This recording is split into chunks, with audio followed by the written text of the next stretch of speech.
Mesdames et messieurs, bonjour, il est 15 h, bienvenue à vous dans ce bulletin d'information. Voici les titres. Réouverture du pont d'Italie donc aujourd'hui, une cérémonie donc qui a été présidée par le Premier ministre et le ministre de l'Équipement et des Transports, et réunion à Rome pour faire face aux défis migratoires.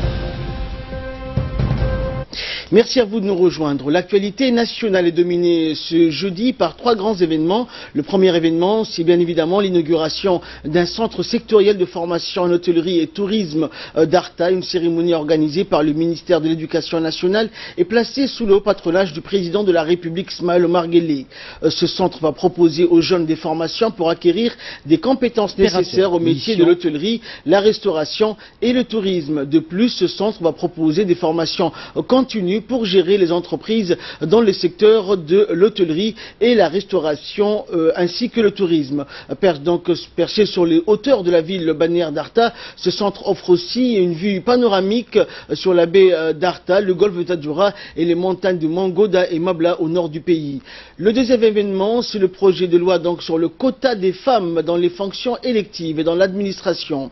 Ce nouveau projet de loi stipule que le quota des femmes élues à l'Assemblée nationale est fixé à 25%. Ce projet donc stipule que désormais un quota de 25% doit être donc réservé dans toutes les institutions électives, à l'instar de l'Assemblée nationale. Ce projet aura un impact important sur les prochaines élections législatives prévues pour le mois de février.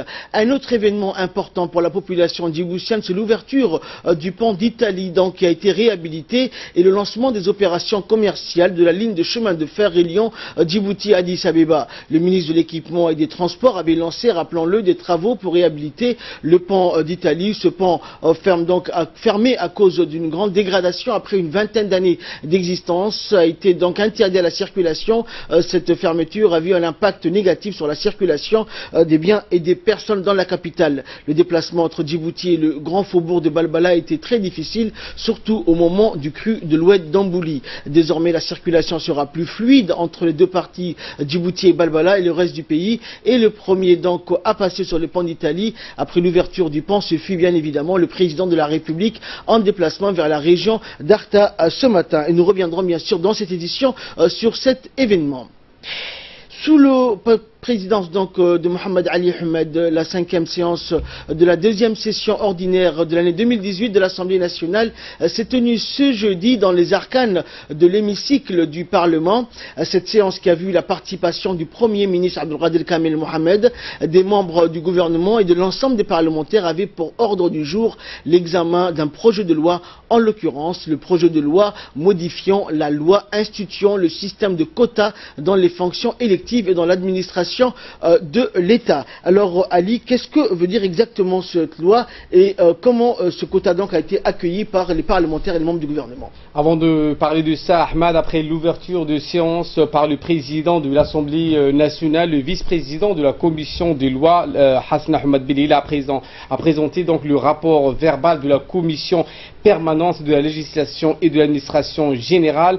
La vice-présidente a expliqué que la réforme du gouvernement tend à réconforter et rehausser la représentativité du nombre des femmes élues à l'Assemblée nationale et dans les fonctions exécutives de l'État.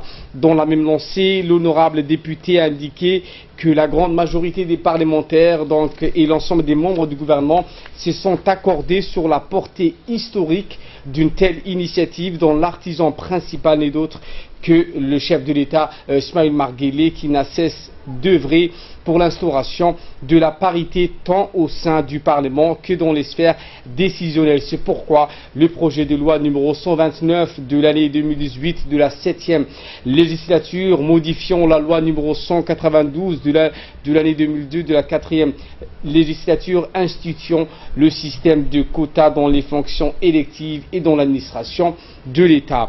Après les multiples interventions des membres du gouvernement et des parlementaires de tous bords, le président de l'Assemblée nationale, Mohamed Ali Ahmed, a affirmé dans son discours de clôture que l'ensemble des parlementaires et le peuple djiboutien doivent saluer l'initiative du président de la République et de son gouvernement pour avoir initié ce projet de loi visant à valoriser et favoriser donc la partie la parité au sein de la représentation nationale. En effet, il est difficile d'édifier une société démocratique sans réaliser l'égalité entre les hommes et les femmes.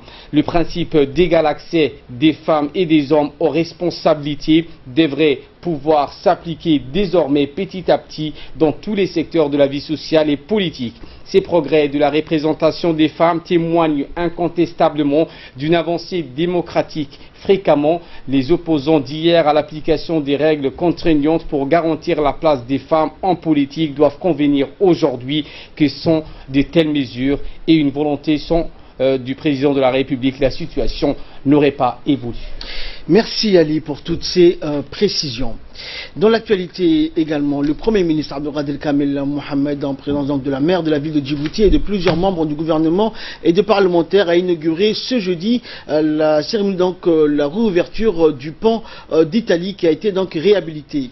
Près de 10 mois que le pont a été donc fermé à toute circulation pour des raisons de sécurité et des travaux de réhabilitation, et cette réouverture va permettre donc à nouveau d'améliorer les conditions de transport de la population de Balbala et de Djibouti-Ville. Lors donc, de son allocution, le Premier ministre a indiqué que la population va pouvoir à nouveau se déplacer en toute sécurité et va réduire le temps de leur déplacement. C'est un grand soulagement pour toutes ces familles et les usagers du pont d'Italie, a-t-il ajouté. Et enfin, le Premier ministre a souligné qu'il n'y aura plus de coupure de circulation ni d'accident de franchissement de l'oued d'Ambouli et que la liaison permanente entre le centre-ville et la capitale et ses quartiers périphériques vont être de nouveau rétablis en toute sécurité. Et sur ce, donc, un jour nouveau pont viendra sans aucun doute surmonter cette roue, a-t-il conclu. Et à présent, je vous propose d'écouter un extrait du discours du ministre de l'Équipement et des Transports, Mohamed Abdelkader Moussa Helem, qui est revenu sur l'importance de ces ponts pour les habitants de la capitale. Nous avons ce matin ouvert le pont d'Ambouli, qui a été fermé après le mois d'avril, depuis le mois d'avril, pour les travaux de rénovation. Ce pont a été construit il y a plus de 25 ans, comme vous le savez. Et il était temps de faire cette rénovation et cette lifting, hein, si on peut l'appeler comme ça. Donc c'est fini les déviations, c'est fini l'embouteillage. Pour cette nouvelle année 2018, nous avons voulu faire un cadeau pour la population de Balbala et pour toute la République de Djibouti. Et nous l'avons ouvert ce matin, il est ouvert pour les usagers et le pont est aujourd'hui ouvert officiellement. Et de son côté, le Premier ministre Abdelkader Kamel Mohamed a félicité donc tous ceux qui ont participé à la rénovation du pont qui va permettre à l'ensemble de la population de se déplacer en toute sécurité et de fluidifier la circulation urbaine. Depuis déjà un certain temps, ce pont était en réparation. Et comme vous le savez, ça fait déjà plus de 28 ans qu'il est en fonctionnement. À l'époque, quand on l'avait conçu, il n'y avait pas ces poids lourds et les véhicules qui transportent les marchandises en direction de l'Éthiopie. Il était conçu pour les véhicules de l'époque. Entre-temps, effectivement, il y a eu donc beaucoup de marchandises pour le bien des peuples djiboutiens et éthiopiens. Il y a eu beaucoup de véhicules, donc de poids lourds qui sont passés par là. Sa durée de vie était de 32 ans et est devenue maintenant 28 ans.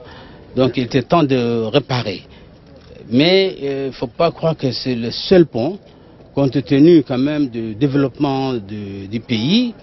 Il y a lieu aussi de savoir que de l'autre côté, côté Nagad, il y aura aussi un pont. Nagad, c'est Agadere, c'est derrière l'école de police. Et aussi du côté des Palmérés aussi, il devrait y avoir aussi un autre pont. Mais ça, tout ça, je vous dis, parce que nous sommes inéluctablement dirigés vers le développement de ce pays et il y aura beaucoup de véhicules, beaucoup de marchandises qui doivent donc passer par la route, par ce pont-là aussi, en direction des pays de Comesa. Et dans ces conditions, nous devons donc préparer toutes les infrastructures qu'il le faut et non pas être interrompus par les oueds quand elles coulent et ainsi de suite. Donc c'est la raison pour laquelle ce pont a été réparé vraiment très rapidement, puisque ça n'a pas duré longtemps quand même, depuis qu'on avait interrompu. Et aujourd'hui, voilà, ce pont est ouvert pour le bien de la population de Djibouti et de Val-Bala. Merci. Merci à vous. Et notre équipe sur place a également pu recueillir pour nous les réactions des participants donc à cette cérémonie d'inauguration. C'est une très heureuse journée aujourd'hui parce que tout le temps on fait le tour et je suis très content qu'elle soit ouverte. Je remercie le président de la République et le ministre des Transports pour tous ces travaux qu'ils ont effectués. Également, donc, lors de cette cérémonie pour marquer l'inauguration de ce pont tant attendu par les Djiboutiens, le chef de l'État Ismaël Omar Guelleh a été donc le premier à emprunter ce pont donc réhabilité après avoir présidé ce matin la cérémonie donc d'inauguration d'un centre sectoriel de formation en hôtellerie et tourisme d'Arta. Alors le cortège présidentiel donc en provenance de la région d'Arta donc a pu emprunter le nouveau pont donc le pont d'Italie, donc réhabilité et rénové ce matin. Et le passage du numéro 1 djiboutien donc sur ce pont a été très apprécié et applaudi par les riverains.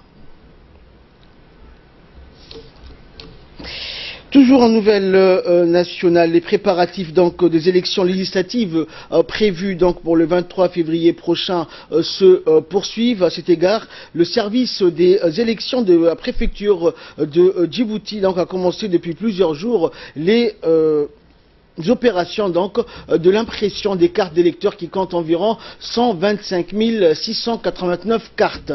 Ces opérations sont menées sous la supervision du préfet de Djibouti, Ousmane Bileguiré, et pour leur part, les sous-préfets dans les 6 arrondissements de la capitale et 2 adjoints de préfet de Djibouti signent ces cartes avant de les distribuer aux électeurs. Les électeurs inscrits préalablement sur les listes électorales telles qu'elles ont été arrêtées donc le 30 septembre 2017 sont appelés à participer à l'élection des membres de l'Assemblée nationale. Ousmane Bilé a fait donc une déclaration à la télévision nationale et a souligné que les préparatifs étaient en cours comme prévu pour les prochaines élections législatives. Il a souligné que les cartes d'électeurs seront livrées après impression et signature dans les 6 arrondissements de la capitale pour être redistribuées aux électeurs qui voteront dans les 296 bureaux de vote de la ville de Djibouti.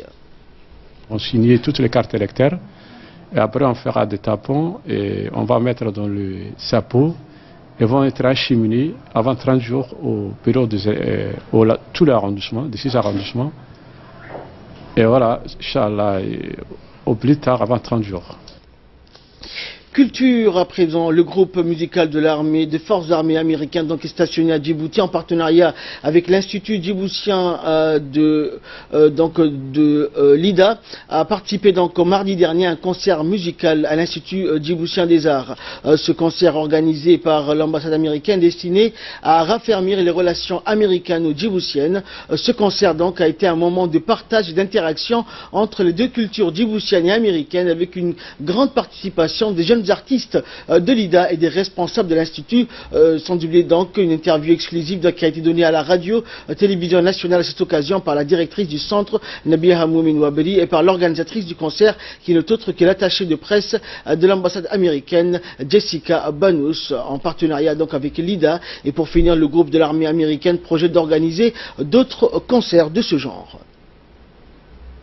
Atmosphère très bon, très chaleureux, oui. Demain soir, le mercredi soir à 18h30, il y aura un autre concert les deux groupes, les mêmes groupes. Alors oui, ça serait génial et j'espère que tout le monde peut venir et partager cette musique. Et de là, nous passons à l'actualité internationale avec Fardous Hussein. Bonjour Fardous. Alors, 7 pays du sud de l'Union européenne réunis à Rome pour faire face aux défis migratoires. Un sommet donc a réuni hier à Rome 7 pays du sud de l'Europe qui sont déterminés à s'accorder sur une politique commune afin de faire face à la crise des migrants. Le président français Fardous donc a salué la communauté de vues très forte entre les participants. Fardous. Tout à fait. Donc, le président français Emmanuel Macron, tout juste arrivé de Chine, a ainsi évoqué devant la presse, la communauté a de vues donc très fortes entre les pays participants, que ce soit sur l'avenir de l'Union européenne ou sur la crise migratoire. Le chef de l'État ou du gouvernement de pays présents, dont l'Italie, la France, l'Espagne, le Portugal, la Grèce, Chypre et Malte, ont affirmé être fermement attachés à une politique européenne commune de migration. Dans une déclaration commune publiée à l'issue d'une brève réunion qui devait être suivie donc d'un dîner de travail, les pays du Sud, dont l'Italie ou la Grèce, déplorent le peu d'empressement de certains de leurs partenaires en Europe, comme la Pologne, la République tchèque ou la Hongrie, à l'accueil donc des migrants sur leur territoire. Et aux États-Unis, donc Fardous, le bilan des coulées de boue en Californie donc s'alourdit. Le bilan donc de ces coulées donc qui ont dévasté le comté de Santa Barbara en Californie s'est alourdi à 17 morts, Fardous, après la découverte de 2 nouveaux corps.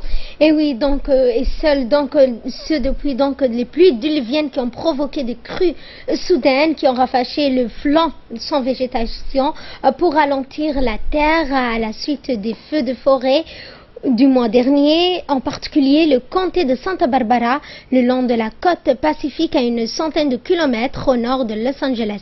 Plus de 7000 habitants avaient reçu l'ordre d'évacuer la zone avant les pluies, mais seulement 10% à 15 des personnes concernées l'ont respecté. Les secouristes à l'aide des chiens, des hélicoptères ont sauvé une cinquantaine de personnes coincées dans des maisons effondrées, notamment donc hier une adolescente de 14 ans à la coulée de boue ont reversé donc des arbres, balayé des voitures et dévasté des zones résidentielles huppées. Une centaine d'habitations ont été détruites, plusieurs centaines de bâtiments endommagés. On compte plus de 28 blessés dans cette et 10 morts. Merci Fardous pour toutes ces explications. Merci à vous de nous avoir suivis et excellent suite de programme sur Téléjournée.